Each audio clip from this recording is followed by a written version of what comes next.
Mag-isa at hirap mag-navigate sa bagong kapaligiran.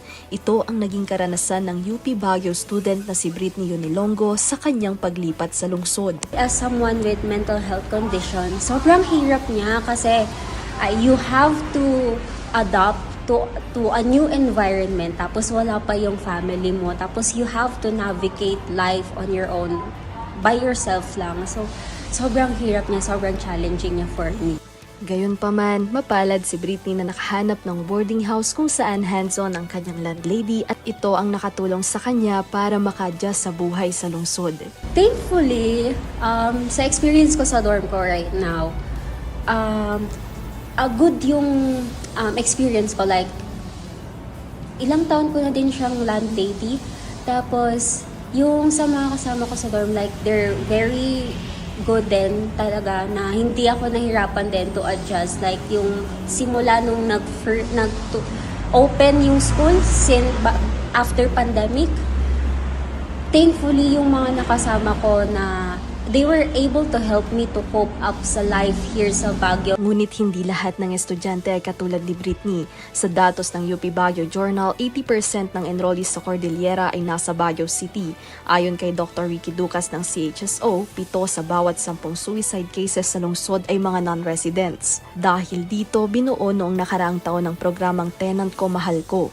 Layunin nitong gawing institusyonal ang malasakit na nararanasan ni Britney sa pamamagitan ng pagsasanay sa mga landlord bilang gatekeepers. Kasi maraming estudyante na if they are far away from their family, they would feel isolated, homesickness, and through this program, it can create a support system doon mismo sa kung saan sila nakatira. Sa ilalim ng programa, ang mga landlord ay hindi lamang taga-kolekta ng renta kundi magsisilbi ring first responders. Ito makakapacitate yung mga landlords on how to recognize yung mga specific behaviors na pwede lang tignan sa kanilang tenant kung ito ay emotionally alarming na or psychologically alarming na kailangan nilang tulungan yung tenant nila. Bagaman umiiral na ang programa, nananatiling hamon ang awareness ng mga estudyante rito. Binibigyang diin ng mga eksperto ng pagbabantay sa mental health ay hindi lamang trabaho ng mga doktor,